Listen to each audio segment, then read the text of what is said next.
பிஸ்மில்லாஹ் ரஹ்மான் ரஹீம். கண்ணிமிக்க சகோதர சகோதரிகளே, அல்லாஹின் நல்லடியார்களே, அஸ்ஸலாமு அலைக்கும் வரஹ்மத்துல்லாஹி வபரகாத்துஹு. அல்ஹம்துலில்லாஹ். அல்லாஹும்ம ஸல்லி அலா முஹம்மதின் வஅலா ஆலி முஹம்மதின் வபாரிக் வஸல்லிம். இன்னைக்கு நம்ம பாத்தீங்கன்னா முக்கியமான ஒரு சூறாவை பார்க்க போறோம். ஏன்னா கடைசி இரவுகள்ல இருக்கிறோம். நம்ம போன வருடமே இந்த ஒரு சூறாவை போட்டிருந்தோம், தப்சீரோட போட்டிருந்தோம். லைலத்துல் கத்ர் இரவுக்காகவும் இந்த கடைசி இரவுகள் இருக்கு பாருங்க, இந்த கடைசி 10 நாள் இரவுலையும் சரி ரொம்ப முக்கியமான ஒரு சூறா. இதை நீங்க கடைசி 10 நாட்கள்ல பகலிலும் மோதலாம், இரவிலும் மோதலாம், ஒற்றைப்படைகளிலும் மோதலாம், இன்னும் லைலத்துல் கத்ரிலும் மோதலாம்னு சொல்லிட்டு தப்சீரோட போட்டிருந்தோம். அப்ப நிறைய பேர் பாத்தீங்கன்னா ரொம்ப விளக்கமான தப்சீர் கொடுத்திருந்தீங்கன்னு சொல்லிட்டு சொல்லியிருந்தீங்க. இந்த தடவையும் அதை நம்ம நினைவுபடுத்த இன்னைக்கு அந்த சூறாவும் அந்த சூறாவுடைய ஒரு ஆழ்ந்த தப்சீரையும் நம்ம பார்க்கலாம். அந்த சூறா தான் சூரா கத்ர், அல் கத்ர் அப்படின்னு சொல்லக்கூடிய லைலத்துல் கத்ருக்கான சூறா. ஃபர்ஸ்ட் இதை பத்தி நீங்க புரிஞ்சுக்கணும். உங்களுக்கு தெரியும் லைலத்துல் கத்ர்னு வரனால இந்த சூறா லைலத்துல் கத்ருடைய சூறான்னு நமக்கு தெரியும். ஆனா இதுக்கு என்ன அல்லாஹ் சிறப்பு கொடுத்திருக்கான் தெரியுமா? குர்ஆன்ல இந்த சூறாவுடைய அம்சங்கள் வேற எந்த சூறாவுக்குமே இல்லையாமா. ஏன் அல்லாஹ் அப்படி வச்சிருக்கான்னு பாத்தீங்கன்னா, அதாவது வருஷத்திலேயே ஒரு நாள், அந்த ஒரு நாளுடைய இரவு 1000 வருடத்தை விட அதிகமானது அப்படிங்கும் போது குர்ஆன்ல இருக்கக்கூடிய அத்தனை சூறாலையும் அதை நம்ம தனிமைப்படுத்தி அதை என்ன பண்ணும், உயர்த்தி காட்டணுங்கிறதுக்காக அல்லாஹ் வச்சிருக்கான். எல்லாத்துக்குமே பாத்தீங்கன்னா எல்லா மொழியிலுமே ஒரு இலக்கண அமைப்புன்னு இருக்கும். தமிழ்னா தமிழுக்கு ஒரு அமைப்பு இருக்கும், அரபுனா அரபுக்கு ஒரு அமைப்பு இருக்கும். எல்லாத்துலயுமே பாத்தீங்கன்னா ஒரு லிட்ரேச்சர் இருக்கும். அவங்களுக்குன்னு பாத்தீங்கன்னா எல்லாமே அதுக்குன்னு சொல்லிட்டு ஒரு ஸ்ட்ரக்சரே இருக்கும். அப்படி பார்க்கும்போது குர்ஆனுக்குன்னு பாத்தீங்கன்னா ஒரு ஸ்ட்ரக்சர் இருக்கு. அந்த ஸ்ட்ரக்சர்ல மாறுபட்டது இந்த கத்ர் சூறா. ஏன்னா அல்லாஹ் குர்ஆன்ல பாத்தீங்கன்னா பேசும்போதெல்லாம் எப்படியெல்லாம் பேசியிருக்கானோ, ஒரு அடியான்ட்ட பேசும்போது, ஒரு நபிட்ட பேசும்போது, ஒரு விஷயத்தை சொல்லும் போது, அவனை பத்தி சொல்லும் போது, இந்த மாதிரி எப்படி எல்லாம் பேசியிருக்கானோ அதை விட வித்தியாசமாக இந்த சூறால பேசியிருக்கான். ஃபர்ஸ்ட் பாருங்க, இன்னா அன்ஜல்நாஹு ஃபீ லைலத்துல் கத்ர். அல்லாஹ் என்ன சொல்லியிருக்கான்? இன்னா அன்ஜல்நாஹு.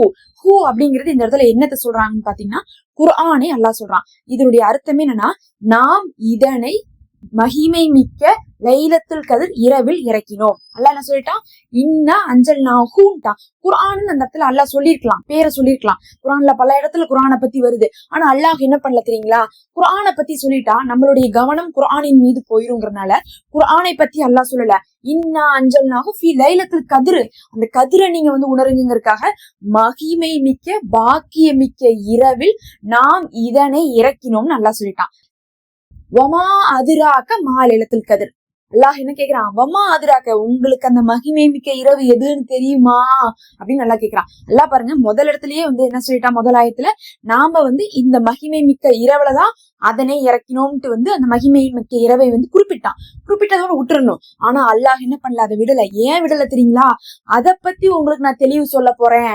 அப்ப முதல் வரியில இருந்து அல்லாஹ் அந்த கத்ருடைய இரவை பத்தி தான் அல்லாஹ் என்ன பண்ணிருக்கான், இந்த சூறால கான்சென்ட்ரேட் பண்ணிருக்கான். அடுத்தது பாத்தீங்கன்னா வமா அதிராக்க மாலைலத்துல் கத்ர் நல்லா கேக்குறான் பாருங்க. எப்படி கேக்குறான்? ஆர்வம் மூட்டி கேக்குறான். உனக்கு அதை பத்தி தெரியுமா? இப்ப நம்ம யார்ட்டையாவது போய் பேசணும், நேத்து ஒண்ணு நடந்துச்சு, உனக்கு தெரியுமா? உனக்கு இதை பத்தி தெரியுமா? இந்த கதை தெரியுமா? இந்த விஷயம் தெரியுமான்னு கேட்டா உடனே என்னாச்சு என்னாச்சு அப்படின்னு நம்ம எல்லாம் கேட்போம்ல. அந்த ஆர்வத்தை அல்லாஹ் மூட்டிக்கிறான். மூட்டி விட்டு விடல, அவனே அதற்கு பதிலையும் சொல்றான். அல்லாஹ் நாடி இருந்தா அதை பத்தி மட்டும் பேசியிருக்கலாம். அத ஆர்வமும் மூட்டி பதில் சொல்றானா அது எவ்வளவு நம்ம பாத்தீங்கன்னா காது கொடுத்து கேட்கணும், எவ்வளவு பாத்தீங்கன்னா நம்ம அதுல கண்காணிப்பா இருக்கணுங்கிறத நம்ம தெரிஞ்சுக்கணும். அடுத்தது 3வது வசனம், லைலத்துல் கத்ரி ஹைருன் மின் அல்ஃபி ஷஹர், அது 1000 மாதங்களை விட அதிகமானது. எப்படி எல்லாம் சொல்லிட்டான்? 1000 மாதங்களை விட அப்படின்ட்டான். அப்படின்னா 1000 மாதம் நீங்க சொல்லக்கூடாது. ஒரு லைலத்துல் கத்ர் இரவுக்கு ஈக்குவல் இதுன்னா 1000 மாதம்னு நீங்க சொல்லக்கூடாது. 1000 மாதங்களை விட அதிகமானதுன்னா அதையும் தாண்டி ஒரு வார்த்தைக்கு தான் நம்ம 1000த்தை சொல்லிருக்கோம் தவிர அதுக்கும் மிஞ்சிய நன்மையை அல்லாஹ் கொடுப்பான். 1000 மாதம்னு என்ன நினைக்கிறீங்க? குறைஞ்சது 1000க்கு என்ன நினைக்கிறீங்க? 83 வருஷம் வரும். உங்களுடைய ஆயுள் காலம் இப்ப 83 வருஷம் ஒரு மனுஷன் வாழ முடியுதா? நம்ம பொதுவாவே ஆயுள் காலமே அப்படி இல்ல. அதுலயும் ஒரு லைலத்துல் கத்ரே ஒரு 83 வருஷத்துக்கும் அதிகமாக, வருஷம் கிடையாது அதிகமாக. அப்படின்னா ஒவ்வொரு வருஷமும் அந்த ஒரு இரவுல நம்ம அமல் செய்வதன் மூலமாக 83 வருஷத்துக்கும் அதிகமாக தொடர்ந்து இபாதத் செய்த நன்மை கொடுக்கிறான். அதுதான் ரொம்ப முக்கியம். இபாதத் செய்த நன்மை கிடையாது, தொடர்ந்து இபாதத் செய்த நன்மை. தொடர்ந்து செய்யறதுன்னா என்ன தெரியுங்களா? அப்ப நீங்க அந்த நாள்ல ஒரு திக்ர சுபஹானல்லாஹ் நீங்க ஓதுனீங்கன்னா அது என்ன ஆகும் பாத்தீங்கன்னா 1000 வருடத்துக்கும் அதிகமாக நீங்க தொடர்ந்து 1000 சுபஹானல்லாஹ் சுபஹானல்லாஹ்னு சொல்லிட்டு அந்த 1000 வருஷத்துக்கு ஓதுற நன்மையை அல்லாஹ் சுப்ஹானஹு வ தஆலா கொடுக்குறான். அந்த அன்னைக்கு நீங்க ஒரு சின்ன நன்மையை செஞ்சாலும் 1000 வருஷம் செஞ்ச நன்மை கிடைக்குதுன்னு தெரிஞ்சுக்கோங்க. இப்ப நான் பாத்தீங்கன்னு வச்சுக்கோங்க, இன்னைக்கு என்ன பண்ணுவேன், குர்ஆன் எடுத்து ஒரு ஜுஸ் ஓதுவேன். நாளைக்கு என்ன பண்ணுவேன், டைம் இருந்தா வந்து கண்டிப்பா ஓதுவேன். சில டைம் என்ன பண்ணுவேன், அரை ஜூஸ் ஓதுவேன், சில டைம் காஜூஸ், சில டைம் வந்து பாத்தீங்கன்னா தொழுகை இல்லாட்டினா விட்டுருவேன். இப்படியே பார்க்கும்போது என்ன ஆகும், நம்மளால ஒரு இபாதத்தை கூட தொடர்ச்சியா செய்ய முடியல. நீங்களே சொல்லுங்க, இந்த 365 நாள், ஒரு வருஷம் இருக்குல்ல, இந்த போன ரமலான்ல இருந்து இந்த ரமலான் வரையும் நான் ஒரு தடவை கூட நேரம் தவறாம இந்த ஒரு அமலை செஞ்சேன்னு சொல்லுங்க பாக்கலாம். அது தொழுகையா கூட இருக்கலாம், நீங்க தொழுகக்கூடியவங்களாகவும் விடாதவங்களா கூட இருக்கலாம். ஆனா நேரத்துக்கு நான் இந்த தொழுகையை நான் செஞ்சுட்டேன். லுகர்னா கரெக்டா நான் 1 மணிக்கு போய் நின்றுவேன். இந்த ஒரு வருஷமா நான் அப்படிதான் தொழுதேன்னு சொல்ல முடியுமா? நம்மளால அப்படி கூட சொல்ல முடியாது. ஆனா அந்த அன்னைக்கு நீங்க செய்யக்கூடிய விஷயம் 1000 வருடத்துக்கு அதிகமாக அதை தொடர்ந்து செய்த நன்மை கிடைக்குது. அதை யோசிச்சு பாருங்க. தொடர்ந்துன்னா லேசா நினைச்சுக்காதீங்க. ஒரு வேலையை ஒரு தடவை செஞ்சா அதுக்கப்புறம் 4 நாள் டிம்கி கொடுக்கறதுக்கு தான் நம்ம பாத்துட்டு இருப்போம். அப்ப இந்த அளவுக்கு தான் நம்மள்ட்ட பலவீனம் இருக்குதுங்கும் போது நாம 1000 வருஷம் நன்மையை விடலாமா? யோசிச்சு பாருங்க. அததான் எல்லாம் சொல்றான், அது 1000 மாதங்களை விட சிறந்தது. அவ்வளவுதான். அடுத்தது 4வது, தனஸ்ஸலுல் மலாயிகத்தி வர்ரூஹு ஃபீஹா பிஇذن ரப்பிக்கும் மின் குல்லி அம்ர். சுபஹானல்லாஹ். அந்த அன்னைக்கு வந்து பாத்தீங்கன்னா யார் வரா? அதில் மலக்குகளும் ஜிப்ரீலும். ஆத்மான் வரும், இங்க ஆன்மான் வரும். ஆன்மாங்கிறது ஜிப்ரீலை குறிக்குது, ஜிப்ரீல் அலைஹிஸ்ஸலாம் அவர்களை குறிக்குது. தன் இறைவனின் கட்டளைப்படி நடைபெற வேண்டிய சகல காரியங்களுடன் இறங்குகின்றனர். அல்லாஹுடைய கட்டளையோடு என்ன பண்றாங்க? மலக்குகளும் ஜிப்ரீலும் இறங்குறாங்க. மலக்குகள் அப்படிங்கிறது நமக்கு தெரியும், ஜிப்ரீல் அப்படிங்கிறவங்க மலக்குகளுடைய தலைவர். இதுல நீங்க வந்து ஃபர்ஸ்ட் நம்ம என்ன பண்ணிடலாம்னா ஜிப்ரீல் அவர்களை பத்தி பார்த்தரலாம். யார் இந்த ஜிப்ரீல் அலைஹிஸ்ஸலாம் அவர்கள்? ஒவ்வொரு நபிமார்களுக்கும் வஹியை இறக்குனவங்க. சுப்ஹானல்லாஹ். அவர்கள் இந்த உலகத்துக்கு ஒவ்வொரு நபிமார்களுக்கும் அல்லாஹ் வந்து பாத்தீங்கன்னா ஒவ்வொரு வேதங்களை கொடுத்தான். அதுக்கப்புறம் இறை விஷயத்தை எல்லாம் வந்து எத்தி கொடுக்கறதுக்கு வந்து இவர்களை அனுப்பினான்.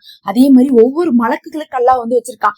ரூஹ வாங்குறதுக்கு ஒருத்தவங்க, அதுக்கப்புறம் பாத்தீங்கன்னா மறுமை நாள்ல வந்து ஒவ்வொருத்தவங்க, இந்த மாதிரி ஒவ்வொரு விஷயத்துக்கு எல்லாம் கொடுத்துட்டான். முன்கர் நக்கீர் பாத்தீங்கன்னா கபூர்ல கேள்வி கேட்க வருவாங்க.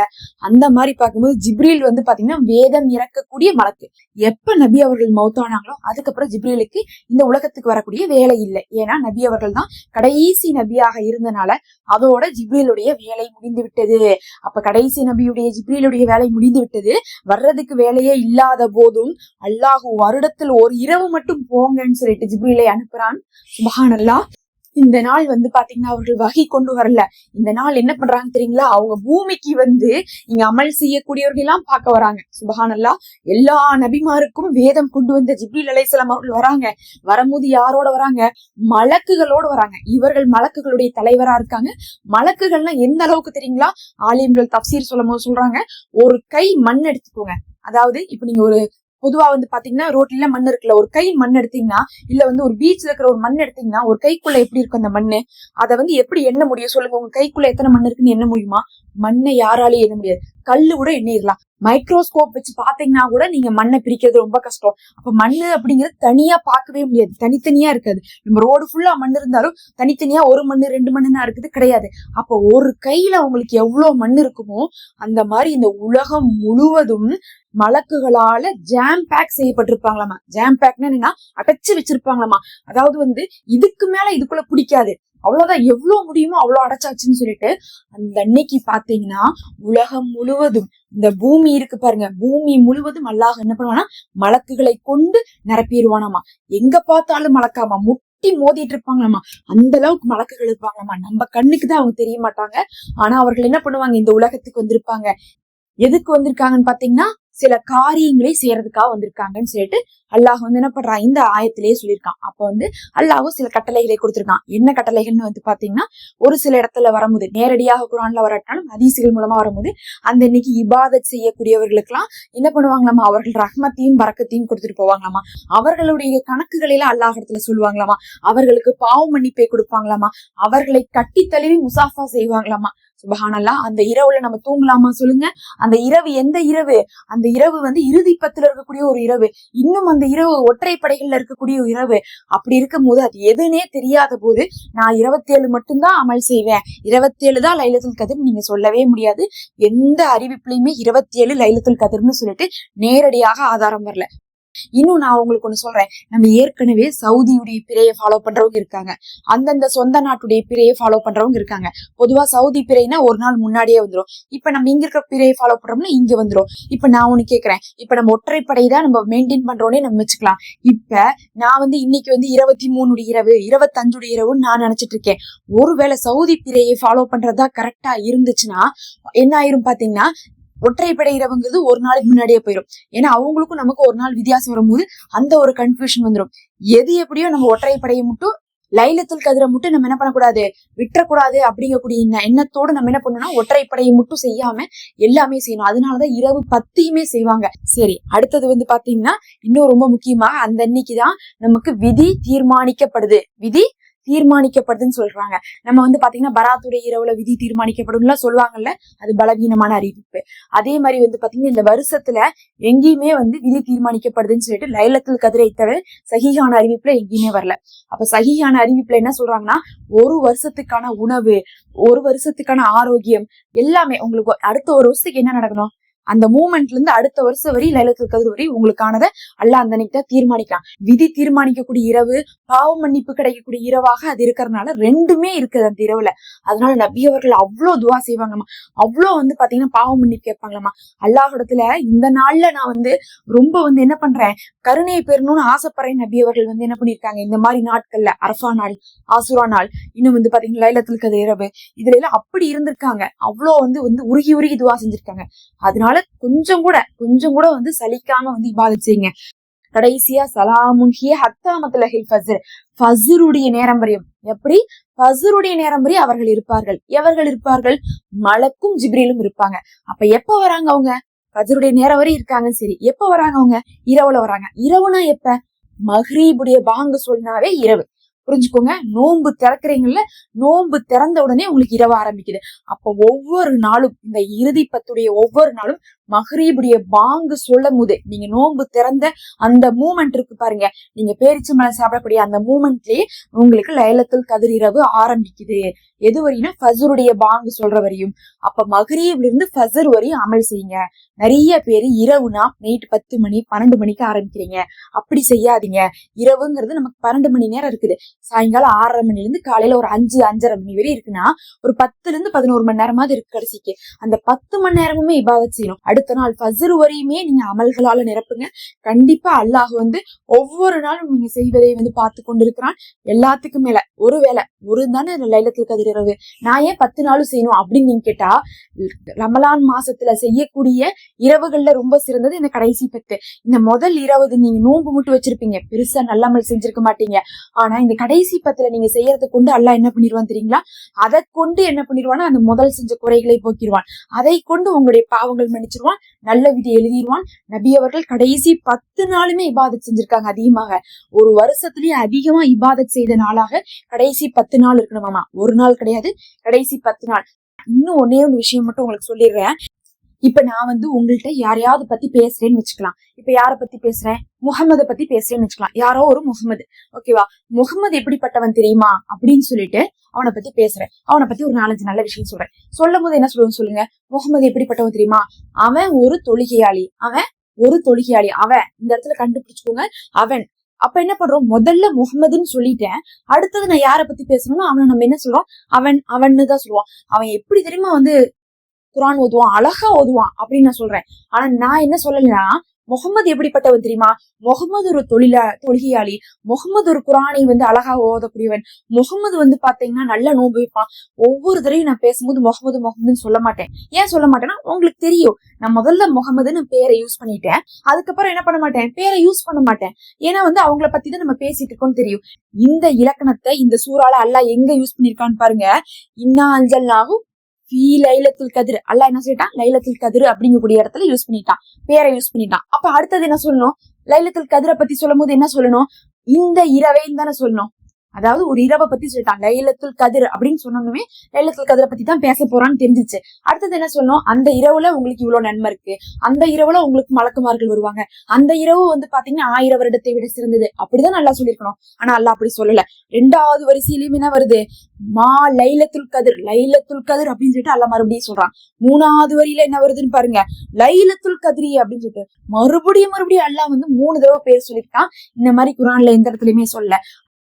4வது வரியில 4வது ஆயத்துல தனஸ்ஸலுல் மலாயிகத்தி வர்ரூஹு ஃபீஹா அப்படின்னா என்னன்னா அதில் அப்படின்னு அர்த்தம், அந்த நாளில் அப்படின்னு அர்த்தம். அந்த இடத்துலதான் அல்லாஹ் என்ன சொல்றான்? அந்த நாளில் அப்படின்னு சொல்றான். அது வரையும் 4வது தடவை தான் என்ன பண்றான்? அல்லாஹ் அந்த நாளில்னு சொல்லிட்டு அதை பத்தி பேசுறான். முதல் 3 தடவை பேர் சொல்றான். எதுக்காக அல்லாஹ் அப்படி காட்டுறான்னா, முதல் 3 தடவை பேர் சொல்லியிருக்கேன்னா அதை நீங்க கவனிங்க.